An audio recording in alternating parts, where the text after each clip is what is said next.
काशगंज में हुई महिला अधिवक्ता की हत्या के बाद दर्ज हुए मुकदमे को लेकर श्री राष्ट्रीय राजपूत करड़ी सेना के जिलाध्यक्ष ने क्या प्रतिक्रिया दी है, आइए आपको भी दिखाते हैं इस खबर के जरिए।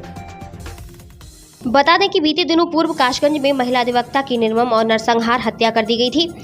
जिसके बाद 6 लोगों के खिलाफ मुकदमा पंजीकृत किया गया, जिसमें 5 लोग सिर्फ एक धर्म से ताल्लुक रखने वाले लोग हैं और एक व्यक्ति हिंदू धर्म से ताल्लुक रखता है। हत्या करने वालों में आरोपी के तौर पर 5 अधिवक्ता ही चिन्हित किए गए हैं। मृतका के परिजनों की ओर से नामजद लोगों के खिलाफ मुकदमा पंजीकृत कराया गया है। वहीं जघन्य अपराध और नरसंहार हत्याकांड को लेकर श्री राष्ट्रीय राजपूत करड़ी सेना के जिलाध्यक्ष शंकर सिंह भदौरिया ने अपनी अलग प्रतिक्रिया दी है। उन्होंने इस पूरी घटना को लेकर क्या कहा, साथ ही दोषियों के लिए क्या सजा होनी चाहिए और इस मामले में राजनीतिक लोगों का क्या प्रतिक्रिया रही, इन सब के बारे में जानकारी देते हुए क्या कुछ बताया है, अब जरा यह भी सुनिए। के साथ जो हुआ है ये बहुत ही दुखद है एवं बहुत ही दुर्दांत तरीके से ये हत्या की गई है। इस हत्या की जो जांच चल रही है उसके अंतर्गत पोस्टमार्टम रिपोर्ट भी आ चुकी है और उस पोस्टमार्टम रिपोर्ट के आने के बाद ये पता पड़ा है कि पानी में फेंकने से पहले ही उसकी मौत हो चुकी थी।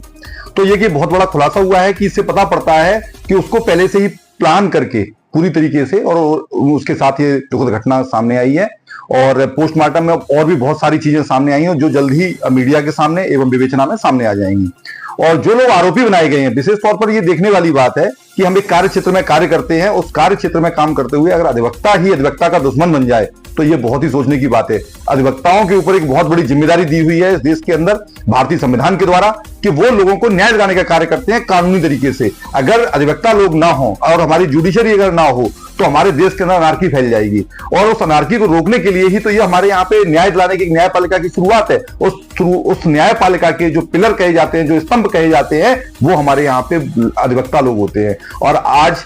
उस एक अधिवक्ता की हत्या हुई है और उस अधिवक्ता में नामित 6 लोगों में से 5 लोग अधिवक्ता ही हैं। तो ये सोचने वाली बात है अधिवक्ता लोगों के लिए भी कि हम अगर कहीं पे काम करते हैं और हमारा कोई प्रतिद्वंदता भी होती है तो भी हमें इस तरीके का काम नहीं करना चाहिए, क्योंकि आप बहुत ही अच्छे पद पर हैं, आपके ऊपर एक बहुत बड़ी जिम्मेदारी होती है ताकि आप आम आदमी को न्याय दिला सकें कानूनी तरीके से, ना कि इस तरीके से कि आप खुद जाके अपने साथी की हत्या करते हैं और उसमें आप बाद में आरोपी पाए जाते हैं। देखिए, अपराधी अपराधी होता, चाहे वो अधिवक्ता हो, चाहे वो खुद जुडिशरी से जुड़ा हुआ हो। जिस तरीके का जघन्य अपराध किया गया है उसमें जो लोग दोषी पाए, जिन लोगों पे आरोप लगा है, क्या अगर इन पे दोष सिद्ध होता है तो किस तरीके की सजा इनको मिलनी चाहिए? देखिए, इनको ये rare of the rarest case माना जाना चाहिए और इनको फांसी से कम कोई भी सजा हम लोगों को एक्सेप्ट नहीं होगी। मैं इस बात में कहना चाहूंगा कि बार काउंसिल का मैं बहुत ज्यादा शुक्रिया अदा करना चाहूंगा कि पूरी बार काउंसिल ने उस अधिवक्ता का साथ दिया है और जो अधिवक्ता उसमें दोषी पाए गए उनके खिलाफ कड़ी कार्रवाई की मांग की गई कि